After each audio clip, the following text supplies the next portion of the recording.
No. Thank you. Thank you. Gloria!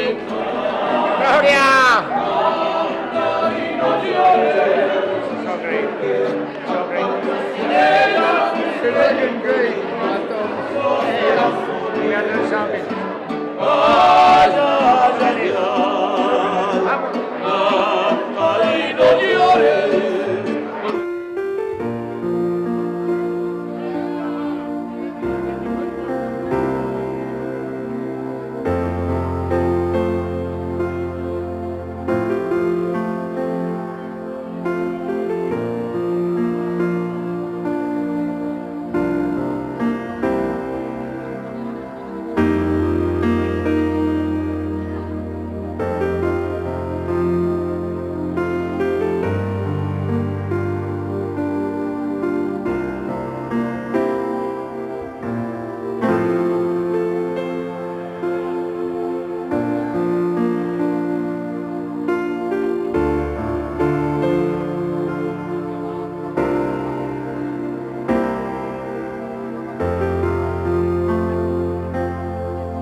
All right, welcome to the 29th Annual Polo Hall of Fame induction ceremony. We have a spectacular group of inductees tonight, and I want to start by talking to you about the horses to remember.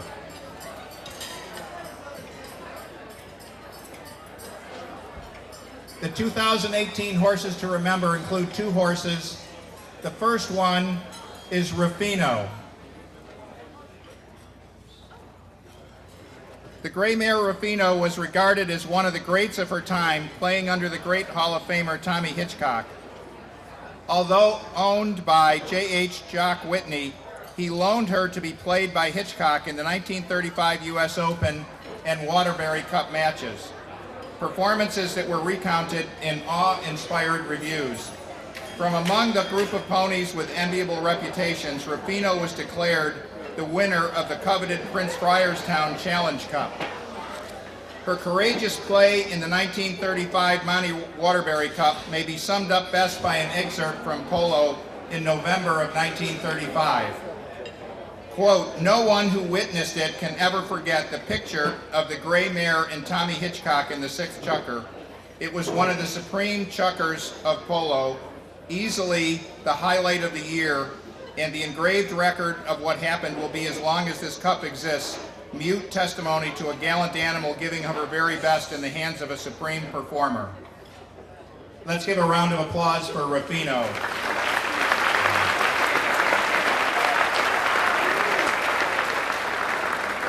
Jock Whitney was not able to be here tonight, and he sent me a note to read to you.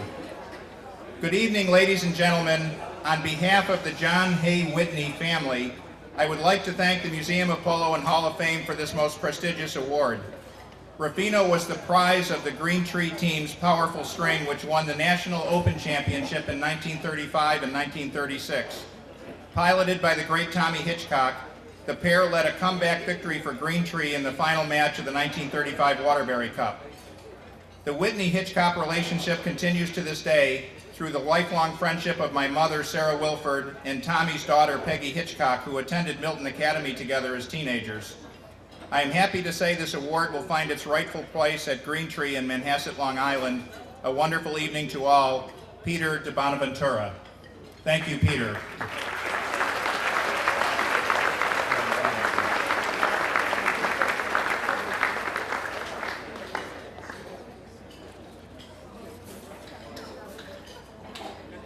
Our cable assistant.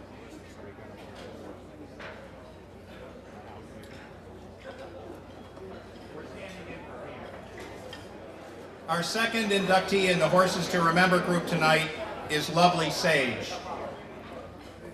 As beautiful as her name would imply, the attributes of Lovely Sage did not stop at that. She possessed a rare combination of speed, dexterity, and wonderful disposition. She made history as the first winner of the Willis Hartman Award to recognize the best playing pony of the U.S. Open tournament established in 1965. At that time, it was given to the best horse playing throughout the entire tournament, not just in the final. A registered thoroughbred mare, one can only speculate on how she made her way into the backyard in Modesto, California, where she was found by Fay Humphreys, a polo-playing cowboy with a true horseman's eye for good ponies. From there, she went on to Hall of Famer Dr. William Billy Linfoot, who sold her to Roddy Tong, a Hawaiian businessman and polo player who was also the owner of the Santa Barbara Polo Club. Billy loved Lovely Sage as part of the Santa Barbara team and regarded her as his best pony in the 1965 Open when she won the Hartman Award. When Rudy had a polo accident that ended his playing days, he sold his horses, and Lovely Sage was purchased by Hap Sharp and was part of the string he sent to Argentina to represent the United States in the Cup of the Americas in 1969.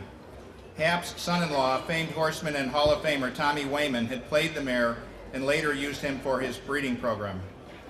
Ronnie Tong has come from Hawaii to accept this award. He will win the award for the longest distance traveled tonight, I'm sure.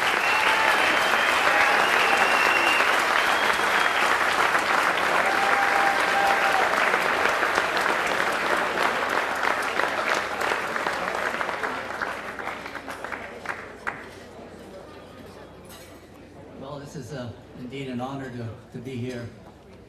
You know, in life, the people come across your life, and out of the thousands or 100,000 people you come across, there's some people that just touch your life.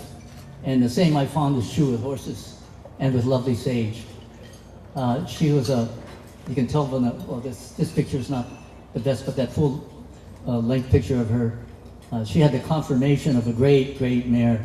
And you had thin around the throat latch, long neck, sloping shoulder, deep girth, short back, sloping hips. And if you excuse me, I got this from Dr. Linfoot, my second father almost. She had great pants. So she had a lot of inside muscling, and so she had great conformation. She had a great disposition. And I can remember with Billy, we used to go in the morning, and we lived at the barn. And we go in the morning, feed and do everything, and you could go in her stall or wherever she was, and you could get on her. And I'm sure there's none of you here that got together with a horse, because you know horses can't talk, so to speak. So you open up and you tell them all the stories and secrets that you have. And anyway, you could get on her and go under her legs, and she had a fabulous disposition. She also was quite an athlete, and she could not only had the handle and stop and turn of a stock horse, but she also could run the turn, which is so important in today, especially in high-go polo, running the turn. And she was also, besides an athlete, she was honest, so she wouldn't cheat you when you meant to make a back shot or neck shot. She stayed true for the shot. And she was bold. You know, she's like a good horse. You could point her to a wall, I guess, if you wanted to, and she'd just go in it. And but she also had great heart, and that's a very big, important attribute of a polo pony, as most of you here that play know. But most importantly involved that I remember about her was that she had presentia. And normally we refer to that in terms of people. And you know, when you play with a great player like Billy Linfoot or Bob Skeen or Danielle Gonzalez, you know, they elevate your game, all the players on the team. And I found the same was true with her. I hope I'm not taking so long. But anyway, she was such a great horse. You knew that, you know, when she was there, and we played together. I played together all the time with Billy Linfoot, and when she was on the field, he was playing her. You know that there was something special, and that the other team better pack their lunch, because she was a great mare. And so anyway, it was. And then one other thing too, Billy. Different theories about when you play your best horse. Some people play them in the last chukker, like Harold Berry. Some of them play in the fifth chukker, because maybe, you know, you need to change the momentum of the game sooner, not wait till the last minute. Maybe you can't do it in time. So the great horses like Lovely Sage, you just watch what chucker the players playing them, and you can tell which is the great horses.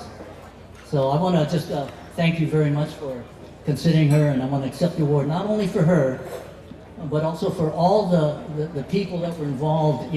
Time you see the horse out in the field, there's so many people that have been involved in that horse being out there, that finished product. Beginning with the player, those days we'd school our own horses, do a 10-minute session maybe in the morning, what have you, but the grooms and everyone that prepared her for the field. So it's a great honor, and I want to thank you very much.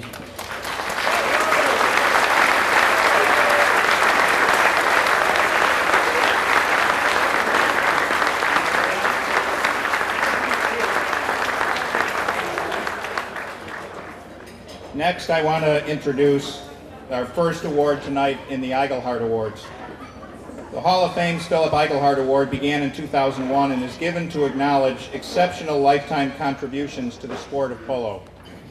Our posthumous inductee for 2018 is Roy Lawson Berry. Roy L. Berry was part of the legendary Berry family of polo players and began playing in Texas while in his 20s. He made his profession and reputation in buying, training, and selling polo horses. With a true horseman's natural skill and ability, Roy quickly attained a 7-goal rating and won the Monty Waterbury Cup in 1951, was a finalist in the U.S. Open, and played in clubs across the United States, in many cases managing the clubs as well as his sponsor strings of polo ponies. In 1954, at the young age of 45, Roy suffered a stroke while playing in the Monty Waterbury tournament on Long Island. He was advised to stop playing the game as well as working with horses, but just 3 years later he returned to club polo and enjoyed many years of doing what he loved. Roy also passed his love of the sport on to his son Roy Matthewsbury and taught him well. Roy Matthewsbury became a 9-goal player inducted into the Hall of Fame in 1995 and is here tonight to accept the award on behalf of his father. Roy Berry.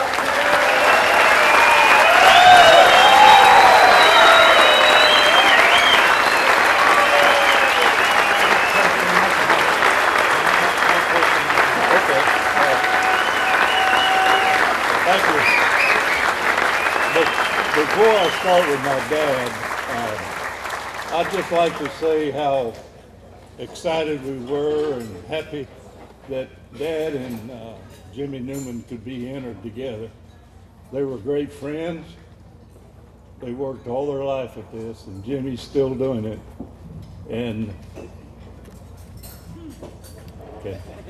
And Jimmy's still hard at it, and he does it with such ease. I don't know how he's still got his sanity with managing polo as long as he has. But anyway, I always think of the story they tell on Dad when he was growing up on his father's farm in Lavon, Texas. It was north of Dallas. And he and his brothers, Bill and Harold and Claude, and his sisters, Opal, Ennis, and Faye. Well, anyway, in Lavon, on Saturday nights, they would have a dance. So Dad and his brothers decided they want to go to a dance. And somewhere along the way, they got in an altercation with another group of young men, and the police had to break it up. Well, anyway, the policeman was questioning my dad, asking him his name. He said, Jones, Lawson Jones. That name stuck with him for the rest of his life. And I tell you, he was a wonderful man, and he was always full of life. But anyway, at the age of 18, he left home and went to work on ranches in North Texas, breaking and training horses. And at that time, there were a lot of people that were buying horses in Texas, and all the Army bases were playing. So there were a lot of horses being bought. And there were people coming from the East Coast. They'd buy a load of horses and ship them back by train. Well, this is the way that Dad and his brothers were introduced to polo. And of course, they went on to make a name for themselves. Dad was 7, and Bill was 7, and Harold was 9, and Claude was 2 goals. He was the businessman. But anyway, one year the brothers were asked to go to the New Mexico Military Institute, and the Institute said, "We'll mount you, just show up."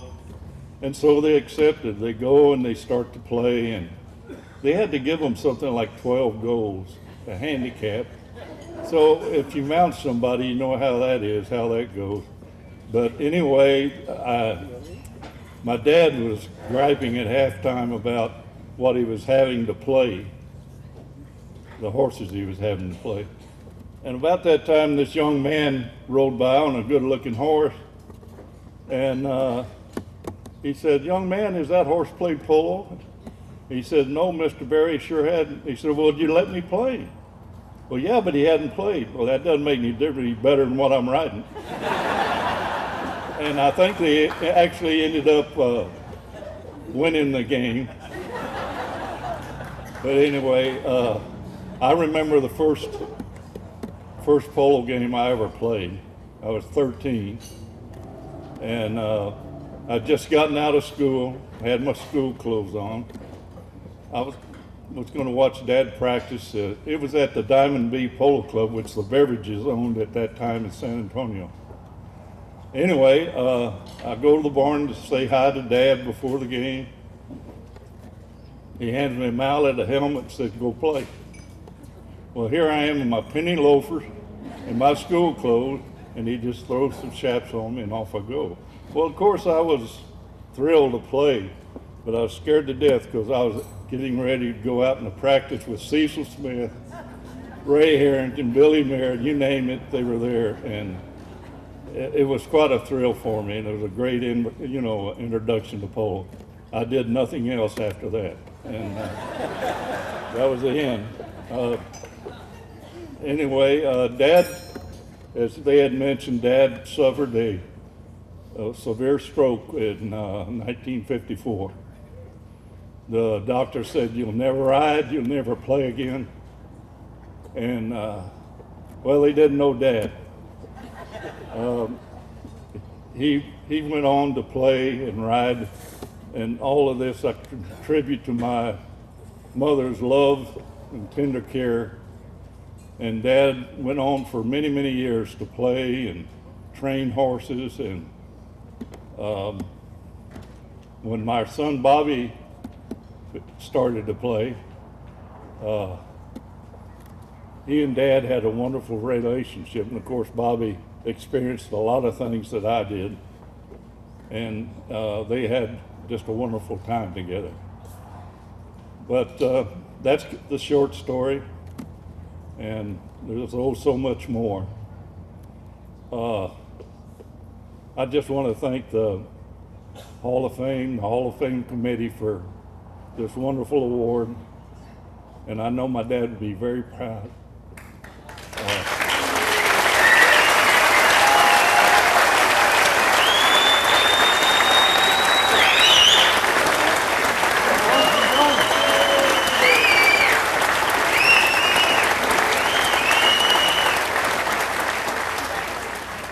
Our next inductee for the Eigelhart Award is somebody that most everybody in this room already knows. This year's living honoree is Jimmy Newman.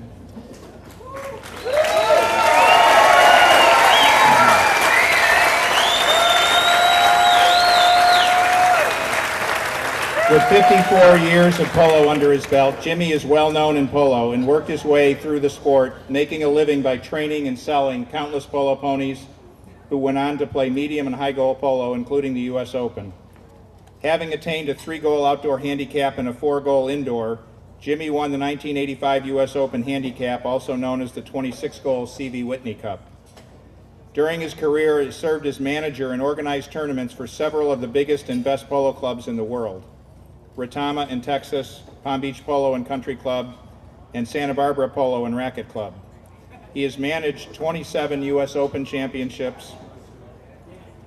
Jimmy also served the sport in service to the USPA as the Southwest Circuit Governor, governor at large, and for many years on the tournament, high goal, and handicap committees, and serving Team USBA. Still working hard for the sport, as we all know, he's currently managing the International Polo Club at Palm Beach. Can we all give a hand to Jimmy Newman, our inductee?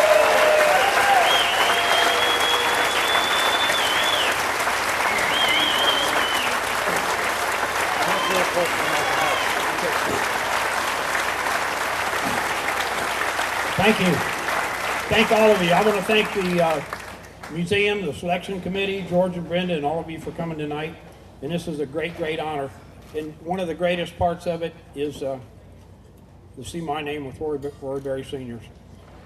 We called him Old Roy. This is Little Roy over here. This guy.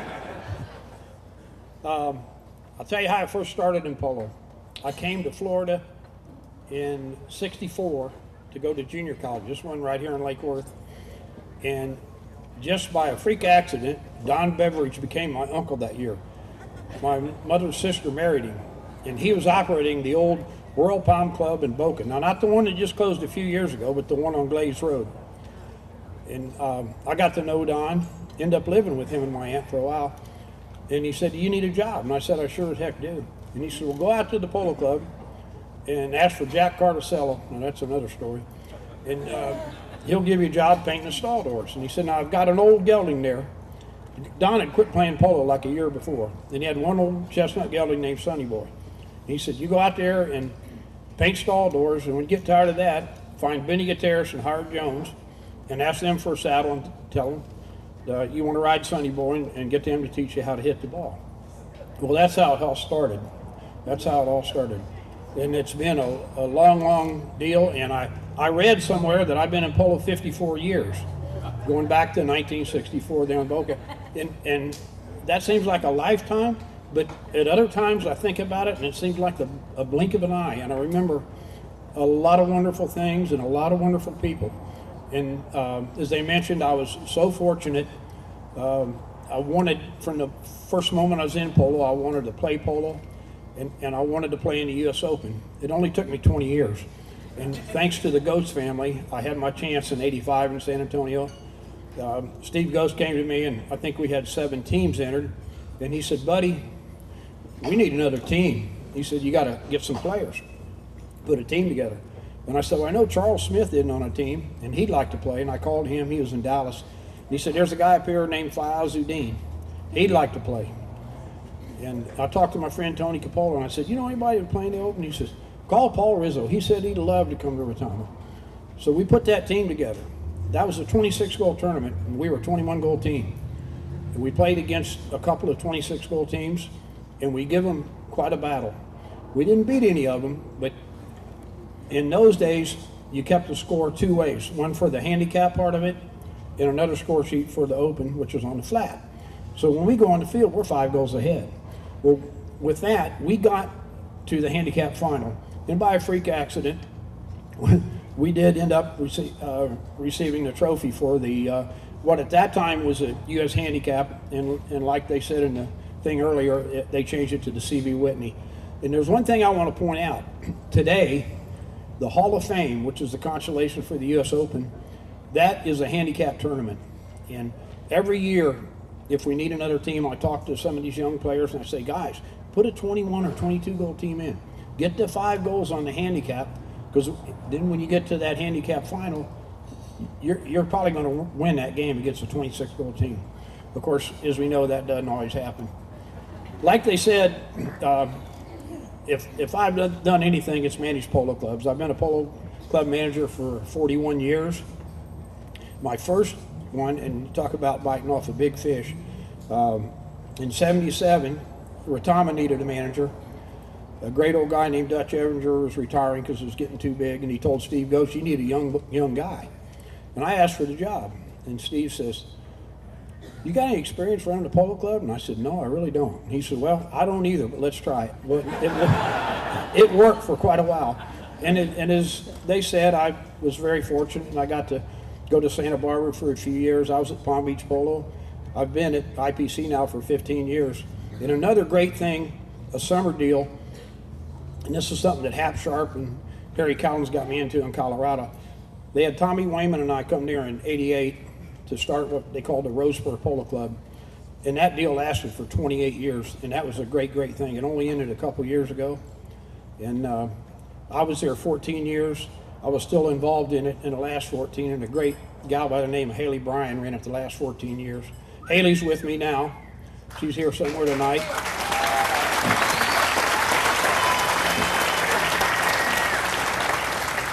And I want to mention one other great gal. And when this gal was a starving college student, I hired her one year, let her live in my basement, and I give her about $800 a month, and that's Melania Jones. And she worked for me on and off for 17 years. And all of a sudden, Santa Barbara offers her the big money, and she leaves me. I mean, what can you do? I want to talk about this group I'm being inducted with. This is really, really a special honor. As Roy said, I was close to his dad. I spent a lot of time in San Antonio in the late 60s and the early 70s with Roy and his dad. And I was a young guy. Part of the time I was in the Army, but I was at Fort Sam Houston and had a lot of free time. And Roy's dad used to come and pick me up when I got off duty. And he'd take me out to the Cray Brothers farm north of town. And he was very generous. He'd let me ride them 2- and 3-year-old colts.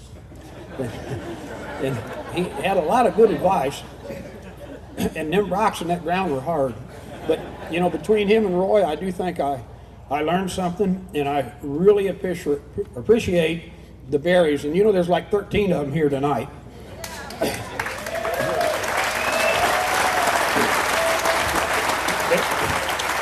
They're like my second family. Roy and Elizabeth took me in, and in those days, I really needed a meal. And talking about these people I'm being inducted with, when you talk about Sonny, you cannot say enough about that woman. I mean, what she did on the field and what she gave back in the last few years of her life is just amazing, and it's such an honor to see my name with hers. And then there's one more guy on that list. Ruby Doo. Now, Reuben is a great guy, and Tony said this a couple of weeks ago, and I saw it in print. Reuben came to San Antonio, and I think it was in '81, and he'd been playing polo and training horses in California, and he was 4 goals, and he played on an open team, and he won. He went to 5 goals. In the next 5 years, he won the open 4 times. Is that right, Reuben? I can't see you for the floodlights. How many? 3. Okay, excuse me. I thought you were better than that. But after those 4 or 5 years, he was 7 goals on the way to 8. And I never seen a guy, he played polo, of course, in Mexico as a kid. I've never seen a guy grasp polo like Reuben did. Last night, we were together, and we got telling stories. And I told one about Reuben, but I'm not going to go into that story. How am I doing on time? Am I okay? Okay. Well, the story last night, here's a short version. I was in Wyoming, and Reuben's going to come up there, and he says, can you pick me up at the airport? Well, he calls me, and he says, where's Nebraska? I'm in Nebraska. But there was another time that Reuben had to fly in. We were in San Antonio, and I know Tom Ghost is here. Tom Ghost and Tommy Wayman and myself and John France, I think we're playing in the Silver Cup. And that deal was, there was a bracket in San Antonio and a bracket in Willow Bend, Dallas and Willow Bend. And when our winter was done, they went up there. Well, it started raining in San Antonio, like it can do, and it rained about 8 days. And Willow Bend's calling us, hey, you guys got to get that winning team up here, you know. So I got down to where the team we're on, we got to play Matt Ghost, Reuben, Valley Aguilar, and Manuel Nava from Mexico. And one morning, Tom Ghost comes by, and he says, I got it. It's not raining in Midland. I called him. We can go out there and play. So we just start loading the horses. I mean, Reuben, the Ghostes were hauling his horses. I don't think he had a rig at that time. At least it wasn't there. So Tommy and I go by his barn with a truck and trailer, and there's this little guy there, and we tell him in our best Spanish, we're going to take these horses and we're going to go to Midland, and Reuben's going to come there and play. And so we load the horses, and he throws the tack in, And we say, get your clothes. And he goes in the tack room and he comes back and he's got a paper sack under one arm and an army blanket rolled up the other, and he says, listo. Well, Reuben took care of him. So we go there.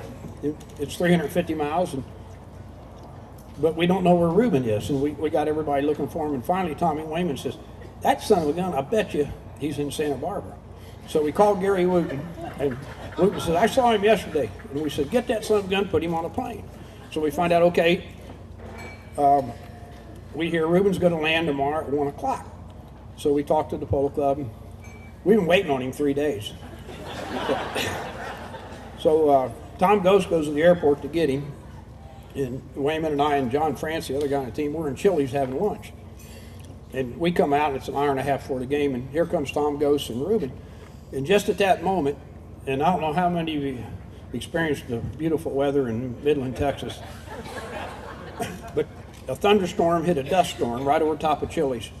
And Reuben's standing in the parking lot when we came out, and these mud biscuits are hitting him like this. And they're getting on his Gucci shoes.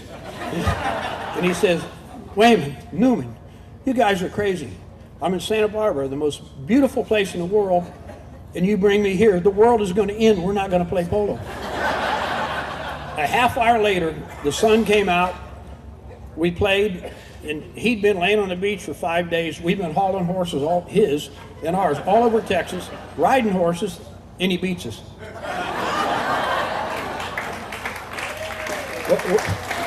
But he's been a great friend, and as I say, he's been a lot of great entertainment. I want to talk a little bit about this award, this Eaglehart Award. I think it reads, it is given for lifetime achievement in the sport of polo. And looking back at that, it is not so much what I achieved, if anything. What this is to me, there was a lot of great people, a lot of wonderful people who were generous and kind, and they trusted me to run their polo clubs. They hired me to clean stalls or groom for them when I was younger. They hired me to play polo, and they bought horses from me. I accept this award as a tribute to those wonderful people who made this wonderful life for me. I really do.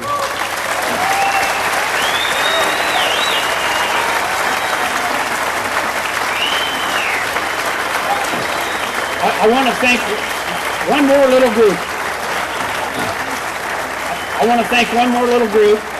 I want to thank my family, and some of them are over here, for 54 years.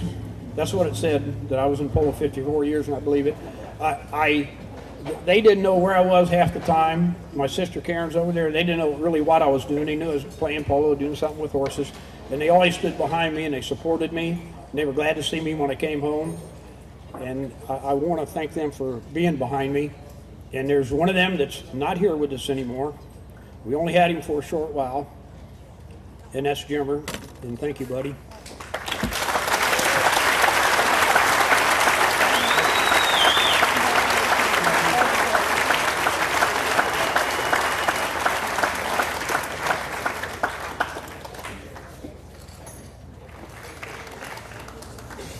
The next two awards are the inductees into the Hall of Fame. In our commission for the Hall of Fame, any person shall be eligible for election to the Polo Hall of Fame who has contributed to the game in an extraordinary and honorable manner, whether by dedication to the sport or by ability and record as a player. Our first inductee tonight is a posthumous inductee. Oops. And it's Sonny Hale.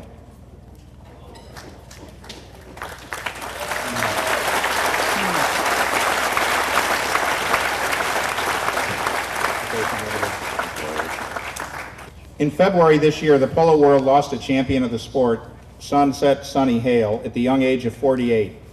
She is being honored posthumously tonight, not only for what she accomplished on the playing field, but for constant efforts to give back to polo and the vast impact that she made.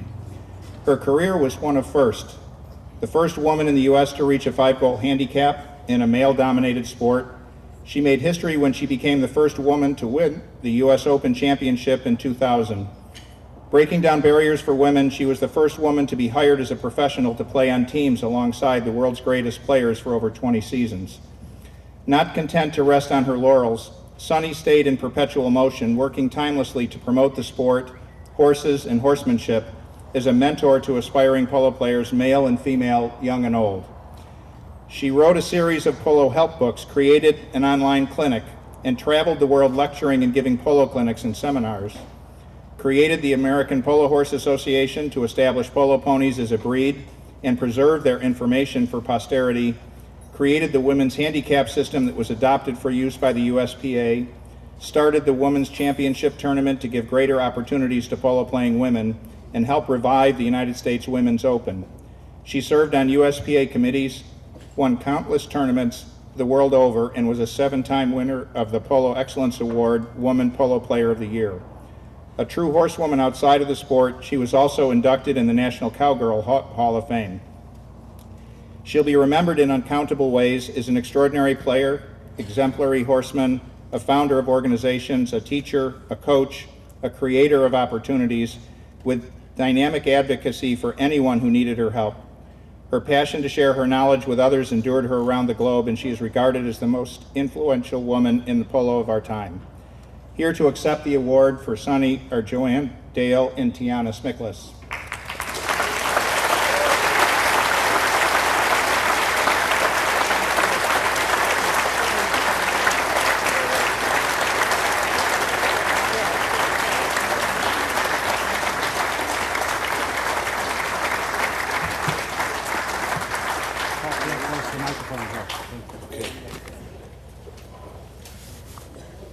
Need some ice.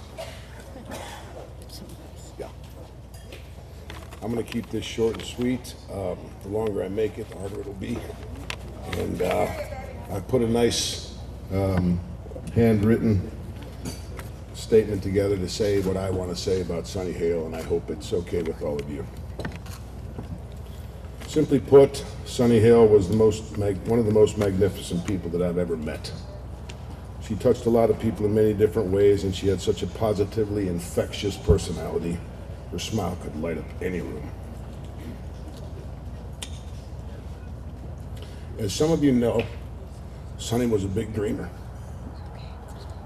When she had a dream, she went after that dream with as much sincerity and energy as anyone I've ever known. It was a pretty big dream for her to want to play in the best polo in this country because someone asked her to do that. And as we all know, conquer that dream she most certainly did, like no other woman ever has before. And then it was a pretty big dream to want to organize women's polo around the globe, again, like it has never been. And what she set her mind to that's exactly what she did with her WCT, and it lives on today throughout the world. And then it was another pretty big dream to decide that American polo horses deserved more credit than she thought they got. Something she was extremely passionate about with a polo horse. Together, with the kindness and the shared passion of Melissa Ganzi and my daughter Tiana, who were there with Sunny at the inception of the American Polo Horse Association, it lives on today.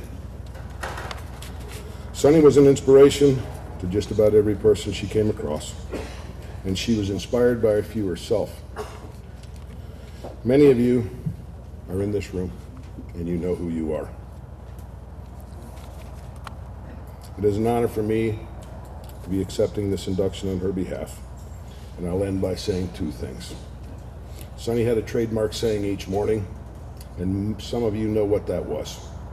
When she got up and got her first cup of coffee, it was, okay guys, what are we gonna do to change the world today? And lastly, I'm going to end by repeating something that I heard from another woman, polo player, that I think says everything about Sunny that anyone who ever met her could possibly say. And that is, if you ever met Sunny Hale and you didn't like her, there was something wrong with you.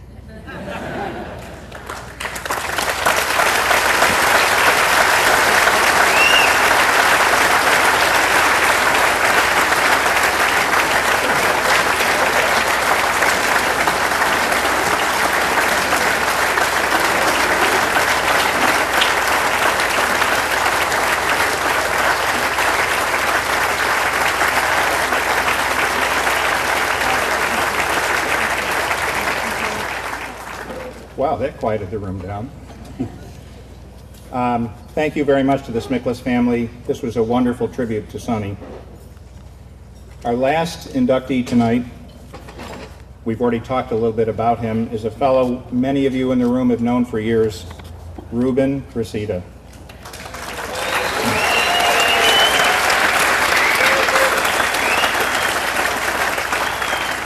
While watching polo in Santa Barbara in 1976, a young Ruben Cressida was offered a job to play.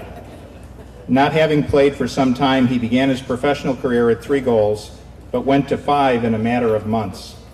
As he excelled and experienced increasing success, he made the U.S. his home. He worked hard and racked up a long list of impressive wins, making a name for himself as a tough competitor and an influential figure on the American polo scene, rapidly rising through the ranks to 8 goals. His outstanding playing record includes winning the United States Open Championship 4 times and its MVP in 1983, the Pacific Coast Open 3 times, the 1983 International Gold Cup, the Avil Camacho Cup in 1981 and 1988, and in England he won back-to-back Coronation Cups in 1985 and 1986, along with numerous other national and international tournament victories. We are fortunate to have Ruben here tonight to accept his award. Ruben Cressida.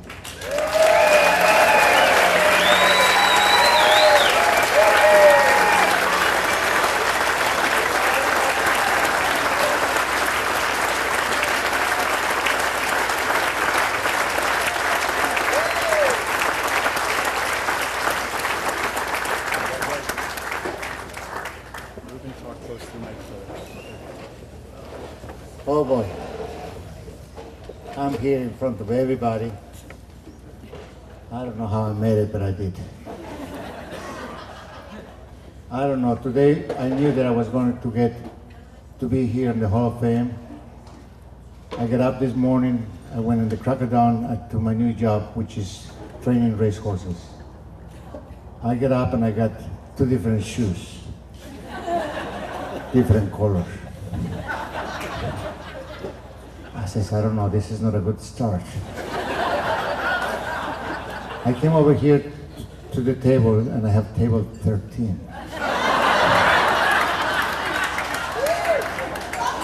Yeah. I don't know how this is going. The good thing is that I crossed the border before they made the wall.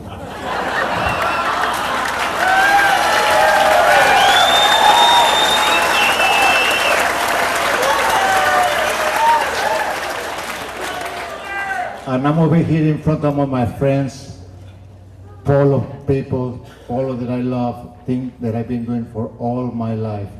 And I do sincerely appreciate your presence. Let me tell you a little bit, I only make like 25 pages, but... Oh shit, I forgot my speech when I was coming here, I was so nervous. My friend Pedro went to pick him up. He picked up the one in Spanish.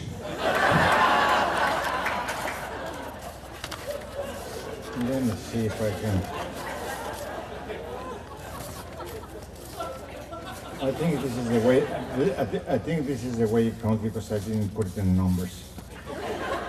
But it says, what a pleasure to be standing here in front of all polo friends and family.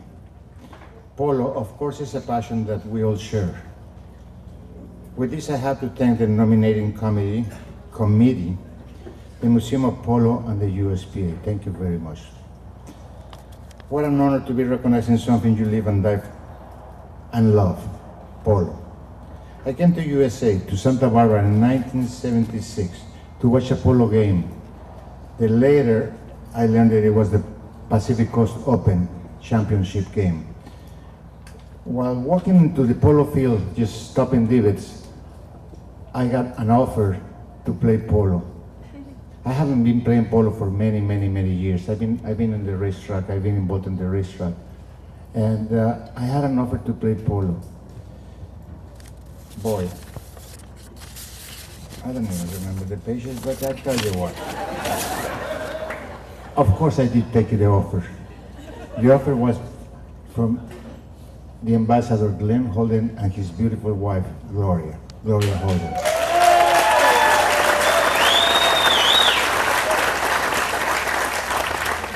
I had the pleasure to be working for them for 18 years.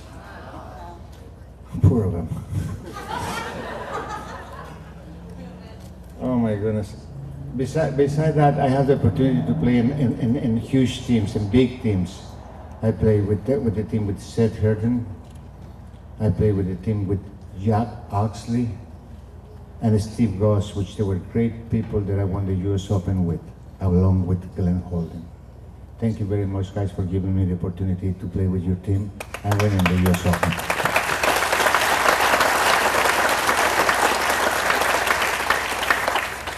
I played the first game. I came here to Palm Beach Polo in 1979 in the Open, the Palm Beach Polo, and they had an exhibition game which I had the chance to play with it. My team won it. That was great. My picture's never been on the and Palm Beach Polo because we beat the favorite team. Anyways, we played polo different then. Then when we play polo, we used to get together with friends, and after the games, we had something to eat, something to chat. We didn't divide the groups. We were one group, a whole group. And I don't know why the papers are not in the right order, but at the time when I was here, I met my ex-wife, Amy. She gave me two beautiful kids that I dearly love and adore. Can Sophie and Weston please come over here next to me?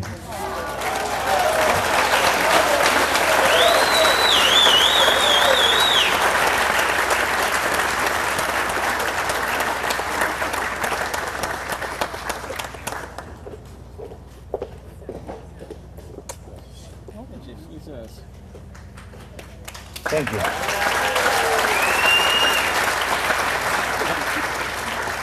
Sophie, of course, is my love and my horse jumping girl and champion. She's been completely dedicated into riding. She is riding all over, everywhere in the world, anywhere she can. She goes to bed thinking about a horse and she gets up thinking about a horse. She's so focused into it. I love it. I love it. Weston, my oldest son, at one time he reached 3 goals. And then he decided to become something easier to do, an airline pilot. He wants something simple. Then, son, you have to be down on the ground. Okay, Dad. So he became a boat captain. He's still on the ground. Oh, well. It's hard to do things without our friends and family. Therefore, I would like to thank Memo for being so close to me in and out of the field. We've been a big, close family, and it's just hard. And of course, Carlos, hard to have words to describe our loss. I'm just so happy and pleased to have in my table today Carlos's kids, Mariano and Carlitos, Memo's kids.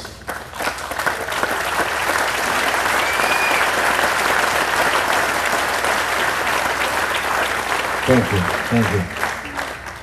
Memo's kids, Michelle and Julio could not assist today, but I'm in presence and I love him, and also, I'm with my kids along with the Holden family.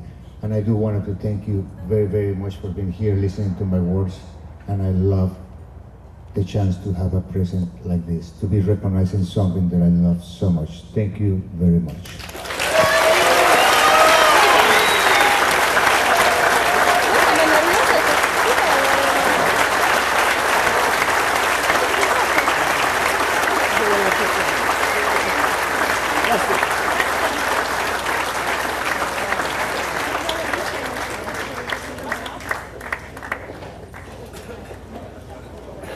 Thank you.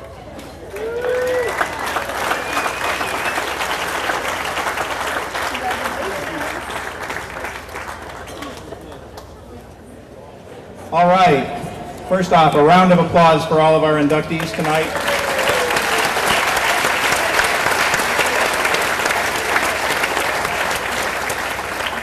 I would like to thank all of our sponsors which is a list that will take me another 12 minutes to read, so I'm going to pass up on that because it's a bit warm in the tent. But one of the things that occurs when we have events like this is for days and weeks thereafter, people talk about some part of the night that touched them or something that really reinforced the greatness of the sport that we all support. And I want to thank all of you for coming to honor these inductees. And I also encourage you to stay. We've got a wonderful band that's going to play for us, King Tide. And I want to thank all of you for being a part of this great sport and look forward to seeing you in the museum and continue to support all the efforts that we do here to honor the people of our sport who have both helped it, played it, groomed for the horses, taken care of the horses, and the horses themselves. Thank you all.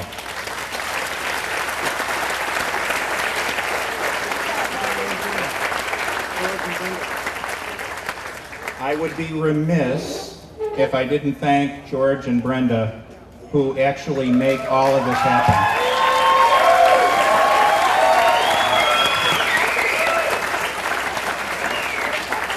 They had me stand out in front of you. They created all the script. They do all of the legwork. And I really think it's an amazing gift that the museum has people as dedicated as George and Brenda. Thank you.